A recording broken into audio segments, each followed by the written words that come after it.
Jednym z najważniejszych procesów w powojennej Polsce był bez wątpienia ten, który przeprowadzono w Krakowie pod koniec 1947 roku. To właśnie wtedy, przed obliczem Najwyższego Trybunału Narodowego, stanęło 40 członków dawnej załogi obozu Auschwitz. Wśród oskarżonych znaleźli się tacy zbrodniarze jak szef obozowego gestapo Maksymilian Grabner, nadzorczyni obozu kobiecego Maria Mandl czy kierownik krematorium Erich Müswelt. Jak wyglądały kulisy tego głośnego procesu? Zapraszamy na kolejny film.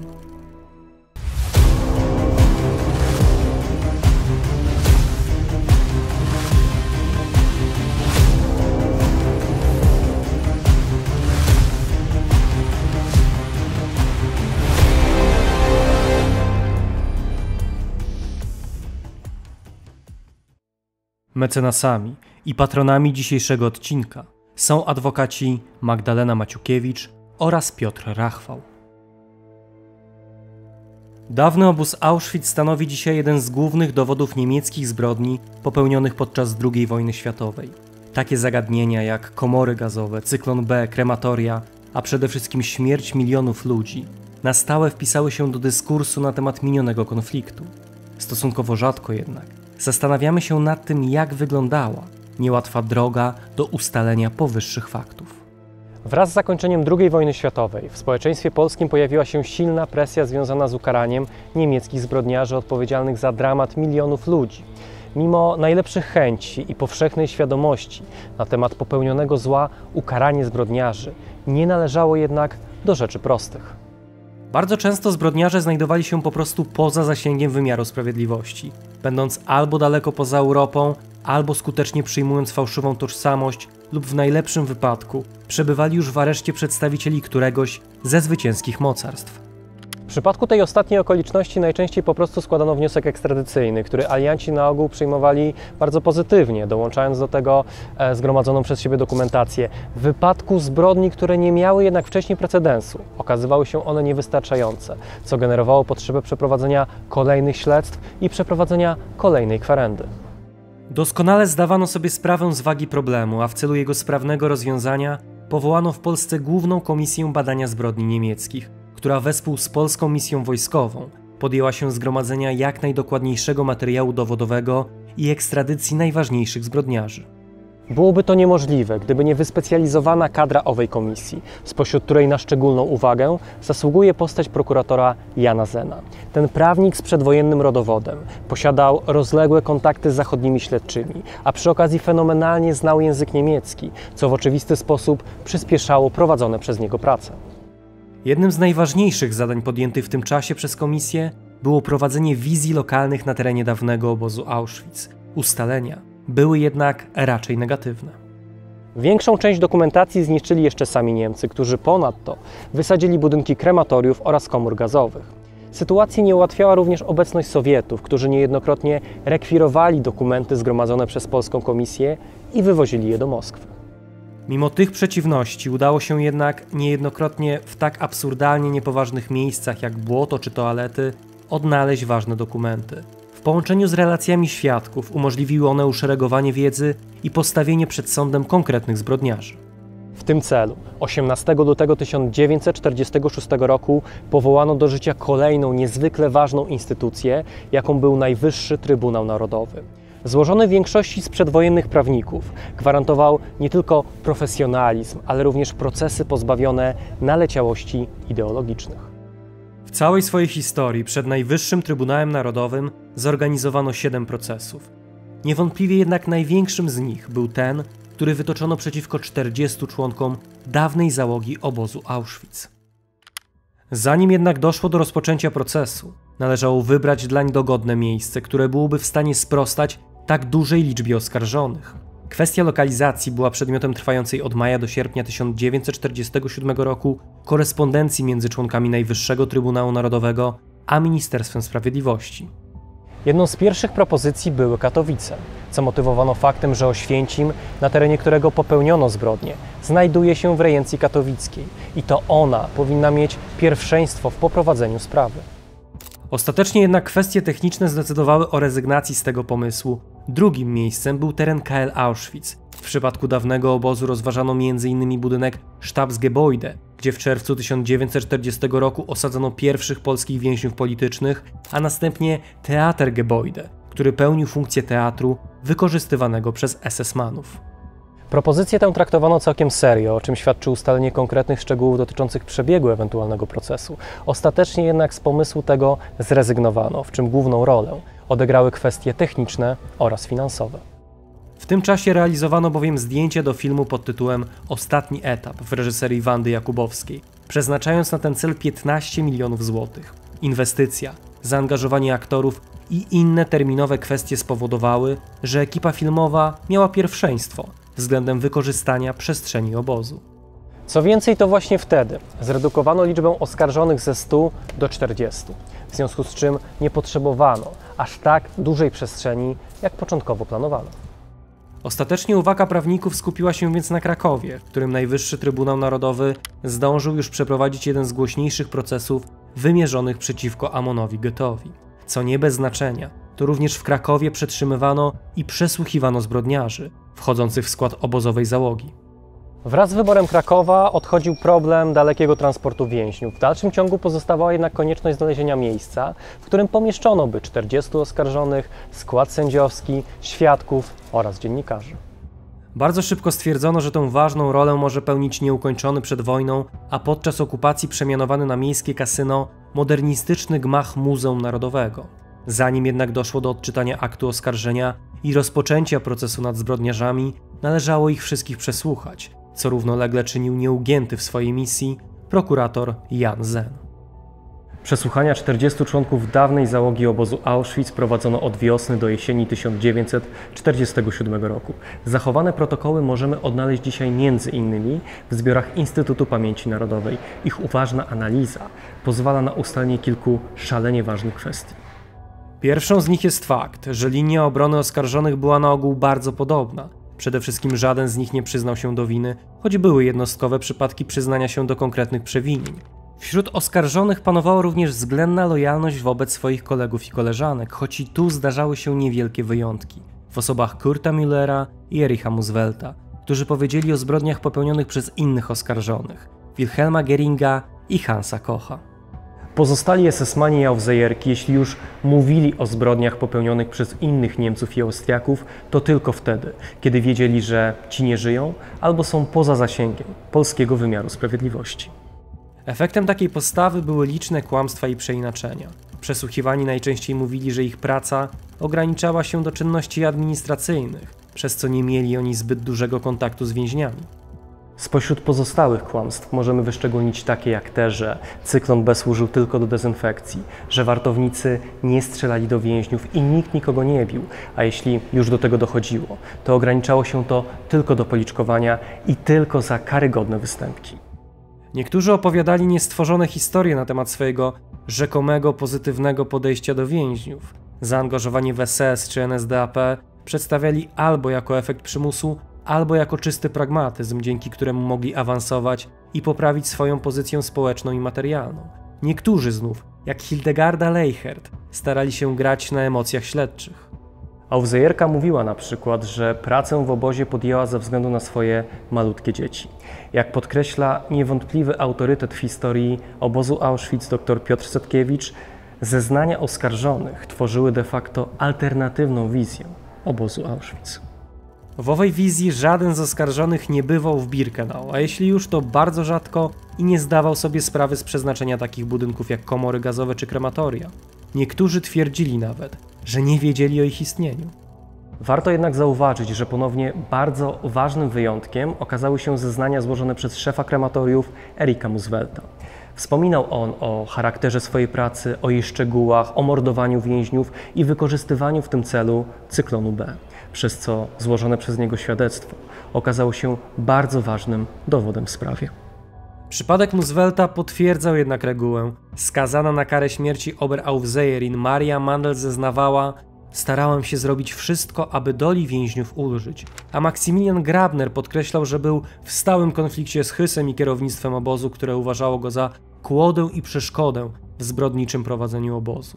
Wyjątkowo sadystyczny Ludwik Plage kłamał Nigdy nie wyrządziłem żadnemu więźniowi krzywdy, nie zabiłem żadnego, ani nie uderzyłem, a biorąca udział w selekcjach do komór gazowych Therese Brandl zapewniała, że nigdy nie uderzyła żadnej więźniarki czy więźnia i w ogóle nie dopuściła się żadnego innego przestępstwa. Te i inne kłamstwa nie miały jednak żadnych szans w konfrontacji z relacjami świadków, którzy doświadczyli okrucieństwa ze strony oskarżonych, jak i również z olbrzymim materiałem dowodowym, który w pełnej krasie ukazywał skalę zbrodni popełnioną w obozie Auschwitz. Przyjrzyjmy się nieco bliżej 40 członkom załogi postawionym przed krakowskim sądem. Pośród tego grona możemy odnaleźć zarówno osoby zajmujące najwyższe stanowiska w hierarchii obozowej, jak i również szeregowych strażników. Grupę otwierał Arthur Liebehenschel, czyli następca Rudolfa Hyssa na stanowisku komendanta. Pierwotnie to właśnie Hyssa chciano osądzić wspólnie z pozostałymi członkami, jednakże ostatecznie zdecydowano się na wytoczenie mu osobnego procesu. Poza Liebehenschlem, Najwyższy Trybunał Narodowy osądził również 39 innych zbrodniarzy, w zgodzie z kolejnością zastosowaną w akcie oskarżenia. Przed sądem w Krakowie stanęli wyjątkowo okrutny szef obozowego gestapo Maximilian Grabner, odpowiedzialny za organizowanie apeli Lagerführer Hans Aumeier, kierownik administracyjny obozu Auschwitz Karl Ernst Mückel, nadzorczyni obozu kobiecego w Birkenau Maria Mandl, odpowiedzialny za likwidację obozu Auschwitz Franz Kraus, prowadzący eksperymenty medyczne Johann Kremer, jedyny uniewinniony lekarz Hans Munch, szef krematoriów Erich Müswelt oraz członek sztabu komendanta i wykonawca wielu egzekucji Hermann Kirchner. Ponadto w skład oskarżonych weszli Hans Koch, chemik odpowiedzialny za obsługę cyklonu B, znęcający się fizycznie i moralnie nad więźniami Karl Seufert, biorący udział w selekcjach Heinrich Josten, nadzorca obozowego aresztu Wilhelm Gehring, uczestnik pierwszej próby gazowania przy użyciu cyklonu B Kurt Müller, kierownik obozu cygańskiego w Birkenau Ludwig Plage, wartownik Edward Lorenz, odpowiedzialny za liczne morderstwa więźniów Otto Lesz, oficer raportowy odpowiedzialny za nadzorowanie gazowania Fritz Buntrock, biorący udział w selekcjach i mordujący więźniów August Bogusz, znęcający się nad więźniami Paul Gütze, wartownik Paul Szczurek, urzędnik rachunkowy Richard Schroeder oraz 4 aufseherki Therese Brandl, Alice Orlowski, Luise Danz i Hildegard Leichert. Pozostałymi oskarżonymi byli wartownik Hans Hoffmann, członek załogi Anton Lechner, biorący udział w selekcjach Józef Kolmer, dowódca batalionu wartowniczego Detlef Nebe, odpowiedzialny za transportowanie więźniów do komór gazowych Herbert Ludwig, wartownik Aleksander Bülow, pracownik administracji Arthur Breitwieser, wartownik a później zarządca magazynu żywności Hans Schumacher, zastępca magazynu żywności Adolf Medefind, pracownik administracji Franz Romajkat, szofer ciężarówki Erich Dinges, szef kuchni obozowej Johannes Weber oraz wartownik Karl Jeschke. Brzmi imponująco, ale czy faktycznie tak było? Otóż w rzeczywistości te 40 osób stanowiło zaledwie skromną namiastkę ogółu zbrodniarzy zaangażowanych w funkcjonowanie Auschwitz. Pod koniec istnienia obozu w skład załogi wchodziło około 4480 strażników i 70 aufseherek. Liczba ta była więc ogromna. Trudno zatem traktować krakowską 40 nawet jako grupę reprezentatywną. Nie zmienia to jednak faktu, że Najwyższy Trybunał Narodowy postawił sobie za wszelką cenę ukazanie pełnego obrazu niemieckiej fabryki śmierci, co w dużym stopniu, i trzeba to wyraźnie podkreślić, zakończyło się sukcesem. Proces załogi Auschwitz rozpoczął się 24 listopada 1947 roku. Punktualnie o godzinie 9 wysłuchano przemówienia prokuratora Stefana Kurowskiego, po którym nastąpiło odczytanie skrupulatnie przygotowanego aktu oskarżenia. W trakcie procesu zapewniono tłumaczenie symultaniczne i konsekutywne na 4 języki: niemiecki, rosyjski, francuski i angielski. Przy czym 2 ostatnie wynikały z obecności na sali zagranicznych korespondentów. Oskarżonych na miejsce procesu przewieziono specjalnymi ciężarówkami, które ze względów bezpieczeństwa zaparkowały na tyłach budynku. Z tego wydarzenia zachował się amerykański film, który widzicie Państwo na ekranie. Zbrodniarze wychodzą z ciężarówek trójkami, które są następnie odprowadzane przez 2 funkcjonariuszy. Oskarżeni ubrani są w mundury pozbawione dystynkcji, a kobiety w proste, cywilne ubrania, spośród których wyróżnia się jedynie ubrana w futro Alice Orlowski. Na uwagę zasługuje fakt, że w rękach trzymają oni kartki, prawdopodobnie notatki, które jasno świadczą o tym, że zamierzali się bronić przed stawianymi zarzutami. Przewodniczącym składu orzekającego został dr Alfred Eimer, obok którego zasiedli pozostali sędziowie, czyli Józef Zębaty oraz Witold Kucler. Ponadto w procesie uczestniczyło 4 ławników, 3 prokuratorów oraz 9 adwokatów. W skład tych ostatnich weszli Mieczysław Kosek, Stanisław Druszkowski, Stefan Minasowicz, Stanisław Rymar, Bertolt Rapaport, Antoni Czerny, Czesław Krych, Kazimierz Ostrowski oraz Szczęsna Wolska-Walasowa, którą jako kobietę wyznaczono do obrony oskarżonych Aufsejerek. Prawnicy wyznaczeni do bronienia niemieckich zbrodniarzy podkreślali niepopularność i ciężar otrzymanych zadań. Zdawali sobie jednak sprawę, że ktoś tych Niemców musi bronić, jeśli proces ma mieć uczciwy charakter. W przypadku załogi Auschwitz każdy z 9 adwokatów otrzymał zadanie bronienia od 3 do 5 oskarżonych. Zdarzało się oczywiście, że powołani z urzędu prosili o zwolnienie z obowiązku, podając przy tym rozmaite powody, spośród których najczęstszymi były przeżycia wojenne. Dla niektórych adwokatów, jak na przykład doktora Bertolda Rapaporta, który pochodził z zasymilowanej rodziny żydowskiej, obowiązek bronienia Niemców był wyjątkowo trudny. Prosił on nawet o zmianę decyzji, jednakże nie przychylono się do jego prośby, a Rapaport musiał podjąć to niełatwe zadanie.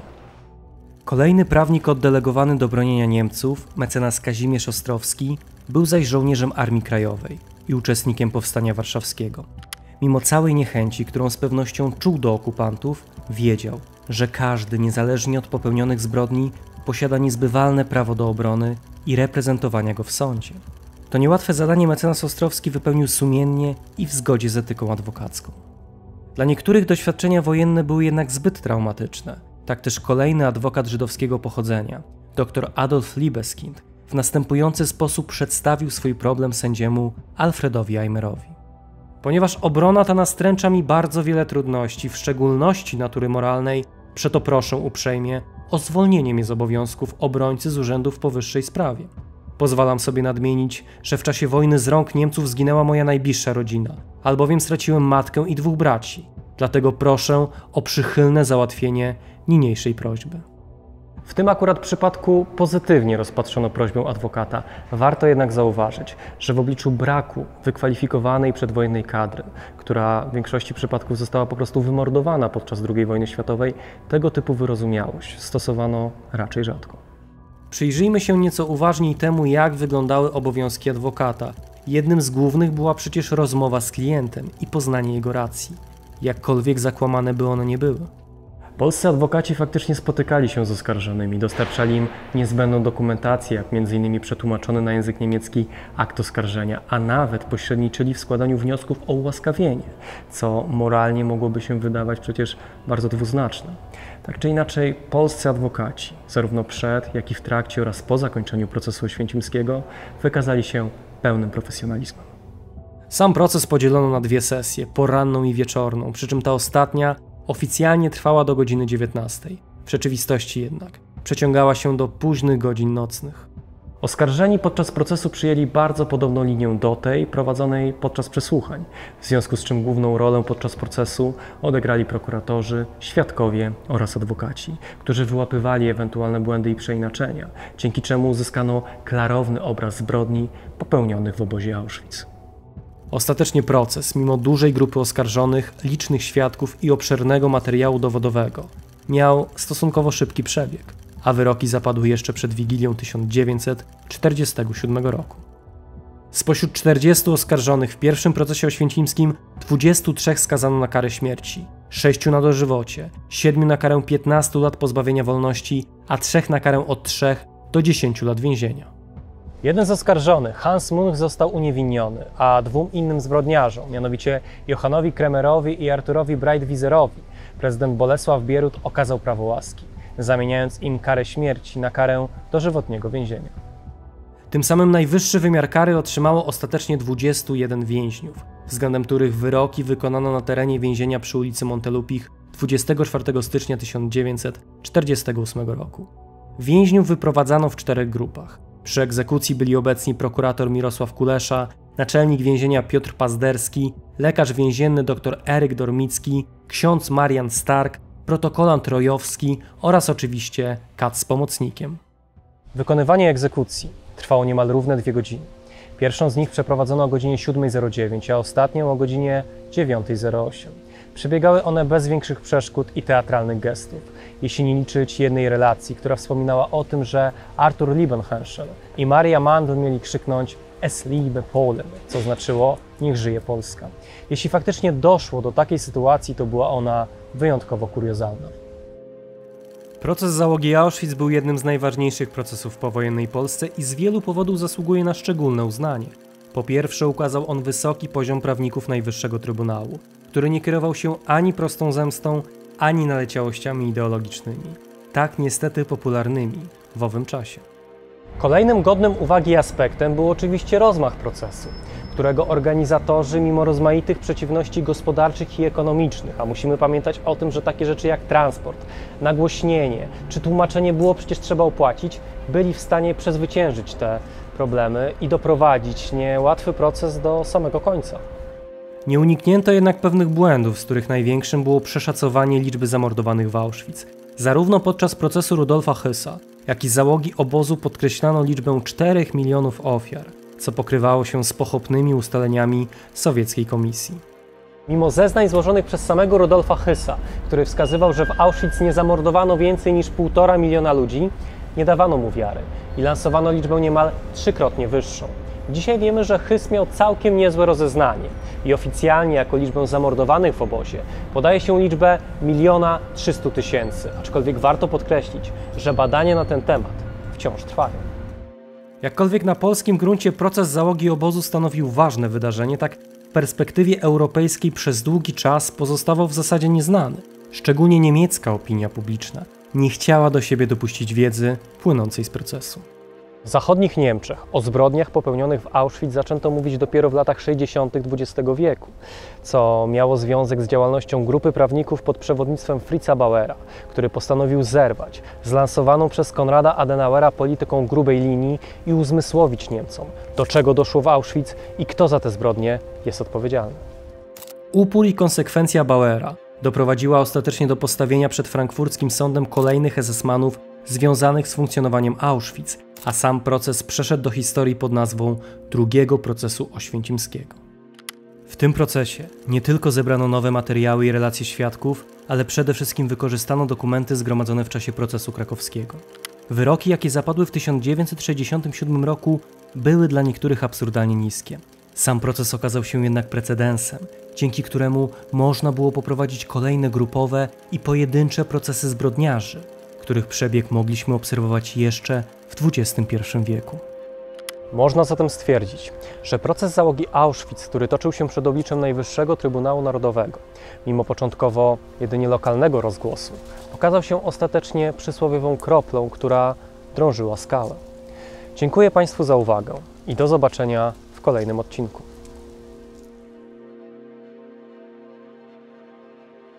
W dzisiejszym odcinku pragniemy serdecznie pozdrowić panie Annę Unruk-Cichoń, Urszulę Babiuch, Kamilę Lenarcik oraz Ewę Ogrodnik.